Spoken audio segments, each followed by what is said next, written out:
नमस्कार। स्वागत है आप सबका सूरज साधु इंग्लिश एंड जीएस सेंटर में।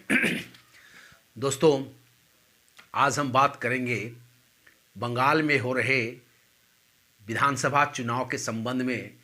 और इस चुनाव में झारखंड का एक राजनीतिक दल आजसू पार्टी भी अपनी दमखम के साथ इस बार इस चुनाव में भाग लेने जा रही है।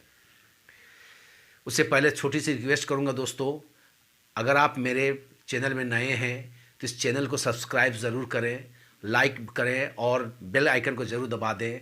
अगर आप लगातार इस चैनल को देख रहे हैं तो आपसे निवेदन होगा कि इस वीडियो को अपने दोस्तों के साथ शेयर ज़रूर करें। तो दोस्तों, जैसे मैं कह रहा था कि इस बार बंगाल के 2021 के चुनाव में आजसू पार्टी भी वहाँ अपनी दमखम दिखाएगी, अपनी ताकत दिखाएगी। हालांकि ये पहली बार नहीं होगा कि आजसू पार्टी वहाँ के चुनाव में भाग लेगी। इससे पहले भी आजसू पार्टी 2016 के विधानसभा चुनाव में भाग ली थी और वो 12 सीटों पर चुनाव लड़ी थी वहाँ पर। हालांकि बहुत कुछ वो नहीं कर पाई थी। वो पिछले बार 2016 के चुनाव में बिना तैयारी किए वो चुनाव में उतर गए थे वे लोग। लेकिन इन 2016 से लेकर के 2021 तक में, इन 5 सालों में आजसू पार्टी वहाँ अपने एक संगठन खड़ा कर पाई है और उस संगठन के सहारे इस बार आजसू पार्टी वहाँ चुनाव लड़ने की तैयारी कर रही है। पिछले बार आजसू वहाँ पर 12 सीटों पर चुनाव लड़ी थी और अगर हम टोटल वोट की बात करें 12 सीटों में, तो आजसू पार्टी को जो वोट मिली थी वो था 17,257 वोट। कुल टोटल मिले थे वोट। और अगर हम वोट प्रतिशत की बात करें तो जिन सीटों में चुनाव लड़ी थी उन सीटों में उन्हें वोट जो थी वो था 0.76%। और अगर टोटल बंगाल के वोट प्रतिशत की बात करें उसमें आजसू पार्टी को जो वोट मिला था वो 0.03%। हालांकि वहाँ पर झारखंड मुक्ति मोर्चा भी चुनाव लड़ी थी 2016 में और वो 18 सीटों में चुनाव लड़ी थी और उनको जो टोटल वोट मिला था वो 39,326 वोट मिला था और उनकी जो वोट प्रतिशत थी पूरे बंगाल में वो थी 0.07%। तो दोस्तों, मैं कह रहा था कि बृहद झारखंड को मांग को लेकर के आजसू हमेशा मुखर रही है और आज भी आजसू यह मानती है और उनकी एक मांग है कि हम बृहद झारखंड राज्य बनाएंगे। और जब हम बृहद झारखंड राज्य की बात करते हैं तो इसमें झारखंड के 24 ज़िले के साथ साथ पुरुलिया, पश्चिम बंगाल के भी कुछ ज़िले आते हैं और उड़ीसा के भी कुछ ज़िले आते हैं। अगर हम इन ज़िलों की, पश्चिम बंगाल के ज़िलों की बात करें तो उसमें आपके पुरुलिया होता है, बांकुड़ा होता है, मेदिनीपुर होता है और झारग्राम एरिया होता है। इन क्षेत्र के लोगों की जो मानसिकता है, रहन सहन है, वेशभूषा है, खान पान है, बोली भाषा है, कला संस्कृति है, पर्व त्यौहार है, कहीं न कहीं ये झारखंड के लोगों के साथ मिलता जुलता है। और ऐसा कह सकते हैं कि जब झारखंड अलग हो गया और ये लोग झारखंड में शामिल नहीं हो पाए तो आज उनकी, वहाँ के लोग उपेक्षित हैं। आज उनकी अस्तित्व और अस्मिता खतरे में पड़ गई है। इसलिए आजसू पार्टी ये चाहती है कि उन क्षेत्रों के लोग जो कभी झारखंड आंदोलन में महती भूमिका निभाए थे, बढ़ चढ़ कर हिस्सा लिए थे, उस क्षेत्र के लोगों का भी सामाजिक, आर्थिक और राजनीतिक उन्नति हो, उत्थान हो। और इसी विचारधारा के साथ कि इन 4 जिलों के लोगों का राजनीतिक, आर्थिक और सामाजिक कैसे वृद्धि हो, उनके कैसे विकास हो, इस संबंध में आजसू पार्टी चिंतन मंथन करने के लिए आगामी 5 जनवरी 2021 को, यानी कि कल, वो बांकुड़ा, पुरुलिया ज़िला के हरिपोदो साहित्य मंदिर, एक मंदिर बैठक स्थान है हरिपोदो साहित्य मंदिर, उसी में एक कार्यकर्ता सम्मेलन करने जा रही है। और इस सम्मेलन में वो वहाँ पर लोगों के साथ, अपने कार्यकर्ताओं के साथ, नेताओं के साथ वो चिंतन मंथन करेंगे और फिर डिसाइड करेंगे कि हम यहाँ पर कितने सीटों पर चुनाव लड़ेंगे। इसके लिए आजसू पार्टी ने वहाँ अपने पूर्व विधायक और मंत्री रामचंद्र सहीस और उमाकांत रजक जी को प्रभारी बना करके वहाँ पहले ही भेज दिए हैं। इन लोगों ने वहाँ एक रूपरेखा तैयार की, वहाँ के लोगों के साथ मिल करके और विचार विमर्श किया है और 5 तारीख को वो वहाँ पर एक कार्यकर्ता सम्मेलन रखा है वहाँ पर। अगर हम बात करें दोस्तों, जो जहाँ पर आजसू पार्टी चुनाव लड़ने की बात कर रही है, तो इन क्षेत्रों में अगर हम देखें तो हिंदू मतदाता जो हैं वो 80% के आसपास होते हैं। मुस्लिम मतदाता जो होते हैं वो 7% के आसपास हैं। क्रिश्चियन 0.013% हैं। यानी कुल टोटल कहें तो वहाँ बहुतता है, जो जनसंख्या जो घनत्व है या जनसंख्या सबसे ज़्यादा है वो हिंदुओं की है। उसमें भी ये 4 जिला हैं आपका पुरुलिया, बांकुड़ा, मेदिनीपुर और झारग्राम के एरिया, इसमें आदिवासी और माहतो की एक अच्छी खासी जनसंख्या वहाँ पर निवास करती है। अगर हम जिन जिलों में या जिन क्षेत्रों में आजसू पार्टी चुनाव लड़ने जा रही है, अगर इसको हम लोकसभा के आधार पर बांटें तो 4 लोकसभा क्षेत्रों में ये बंटता है, जिसमें पहला लोकसभा क्षेत्र होता है आपका पुरुलिया, जहां वर्तमान में वहां का जो सांसद हैं वो भाजपा के सांसद हैं, ज्योतिर्मय महतो हैं वहां के सांसद हैं वहां पर। इन पुरुलिया ज़िला में, चाहे पुरुलिया संसदीय क्षेत्र में 7 विधानसभा क्षेत्र आते हैं दोस्तों। उसमें है जयपुर, पुरुलिया, मानबाजार, बलरामपुर, पाड़ा, काशीपुर और बाघमुंडी। इनमें से जो है वो है जयपुर में टीएमसी के विधायक हैं जो एक महतो हैं। पुरुलिया में कांग्रेस के विधायक हैं जो जनरल सीट में होता है ये।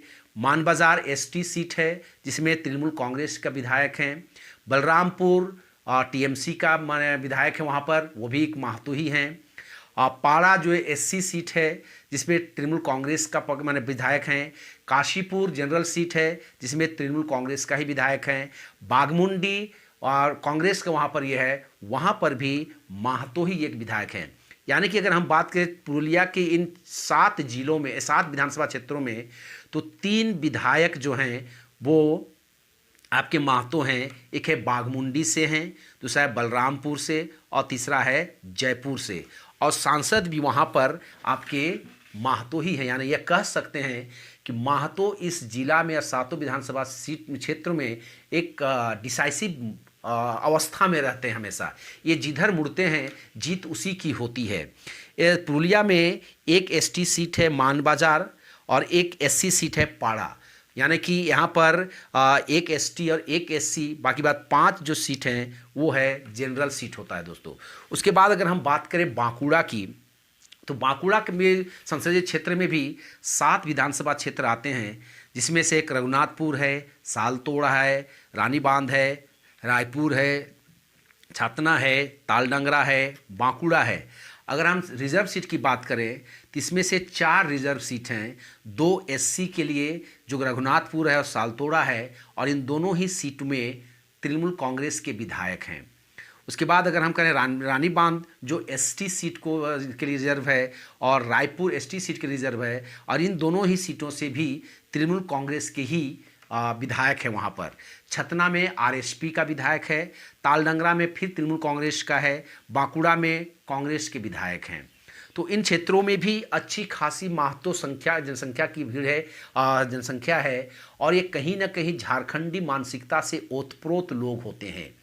उसके बाद अगर हम बात करें दोस्तों मेदिनीपुर क्षेत्र की, तो मेदिनीपुर लोकसभा सीट में भी 7 विधानसभा क्षेत्र आते हैं, और इसमें से एक सीट जो है वो एसटी के लिए रिजर्व है, वो है केशियारी सीट, और इस केशियारी सीट में तृणमूल कांग्रेस के विधायक हैं। और मेदिनीपुर में भी भाजपा के सांसद हैं, बांकुड़ा में भी भाजपा के सांसद हैं। और अगर हम इसको मेदिनीपुर में जो विधानसभा सीट की बात करें तो वो है एगरा है, जहाँ तृणमूल कांग्रेस के विधायक हैं। दांतन है जिसमें भी तृणमूल कांग्रेस के सांसद विधायक हैं। कोशियारी है, केशियारी है जिसमें तृणमूल कांग्रेस के विधायक हैं। खड़गपुर सदर जो एकमात्र ऐसा सीट जो बीजेपी को गया है। नारायणगढ़ है तृणमूल कांग्रेस, खड़गपुर है तृणमूल कांग्रेस, मेदिनीपुर है तृणमूल कांग्रेस। खड़गपुर नाम के 2 ये विधानसभा हैं, एक खड़गपुर सदर है और एक खड़गपुर है। यानी कि कह सकते हैं इन 7 में से एक सीट जो है वो भाजपा के लिए है, भाजपा को गई है जो खड़गपुर सदर। बाकी बात तृणमूल कांग्रेस को यहाँ पर ये सीट, सभी सीट गए हैं। उसके बाद हम दोस्तों बात करें झारग्राम की, तो झारग्राम के लोकसभा सीट में भी 7 विधानसभा सीटें आती हैं। उनमें से आपका 3 सीटें जो हैं वो आपके रिजर्व हैं, और वो एसटी के लिए तीनों सीट रिजर्व हैं। पहला है नयाग्राम और रिजर्व सीट है, बिनपुर है, और तीसरा है आपका बंदवान। ये 3 सीट होते हैं जो रिजर्व हैं, या तीनों सीट में तृणमूल कांग्रेस के विधायक हैं।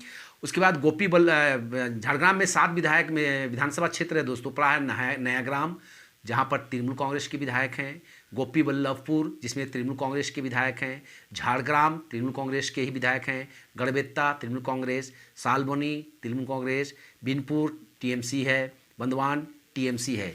यानी कि अगर हम टोटल बात करें दोस्तों इन 4 लोकसभा सीटों की, 28 विधानसभा सीटों की, तो तृणमूल कांग्रेस के पास 23 विधायक है इन 28 सीटों में से।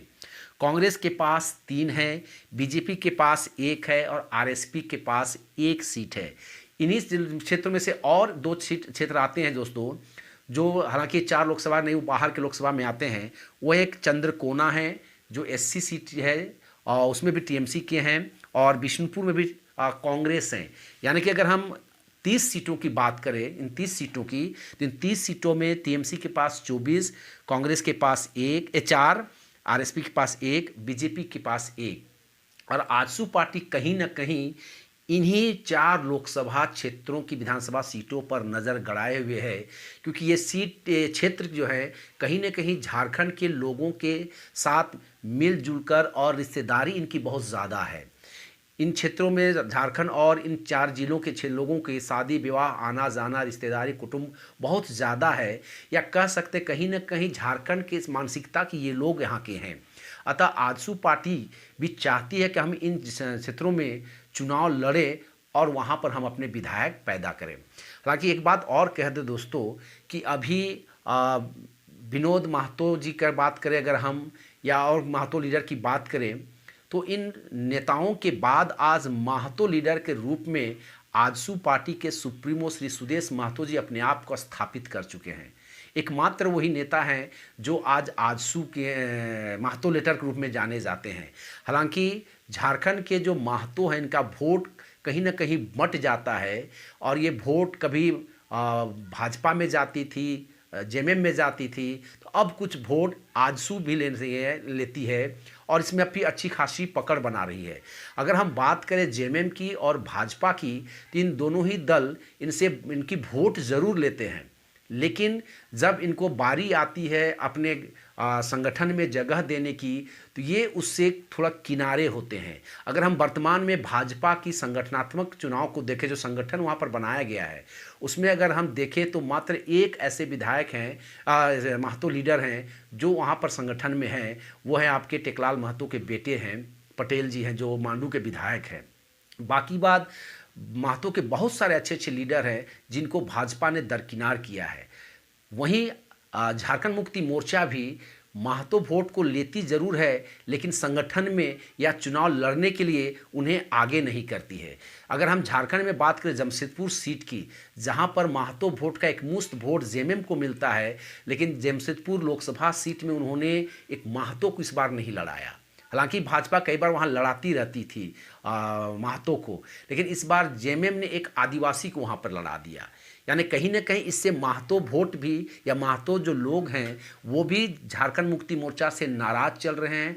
अतः वो भी अब चाह रहे हैं कि कोई ना कोई नेता उनके समाज से आए और झारखंड का मुख्यमंत्री बने। हालांकि पिछले चुनाव में, झारखंड के चुनाव में, 2019 के विधानसभा चुनाव में आजसू पार्टी के नेता श्री सुदेश महतो जी को एक मुख्यमंत्री के रूप में प्रोजेक्ट करके चुनाव लड़ा गया था। हालांकि उसे कामयाबी हासिल नहीं हुई, क्योंकि झारखंड मुक्ति भाजपा और आजसू दोनों एनडीए के पार्टनर होते हुए भी अलग अलग चुनाव लड़े और इनका वोट बैंक जो है बट गया। वहीं पर अगर हम जेएमएम की बात करें, कांग्रेस की बात करें और आरजेडी की बात करें, ये संगठित होकर चुनाव लड़े और उनको उसमें सफलता मिली। तो दोस्तों यही था आज का बंगाल चुनाव के बारे में, और कल देखते हैं जब आजसू पार्टी की वहाँ पर अपने कार्यकर्ता सम्मेलन होगा और वहाँ पर शायद वो घोषणा करेंगे कि वो कितने विधानसभा सीटों पे लड़ेंगे। अगर उस घोषणा होती है या वहाँ पे कुछ भी न्यूज़ मिलता है तो मैं अगले वीडियो के साथ आपके पेज ज़रूर लेकर आऊँगा। तब तक के लिए आपको रिक्वेस्ट होगा एक बार दोस्तों कि इस वीडियो को लाइक करें, सब्सक्राइब करें, दोस्तों के साथ शेयर करें। तब तक के लिए धन्यवाद। जय हिंद।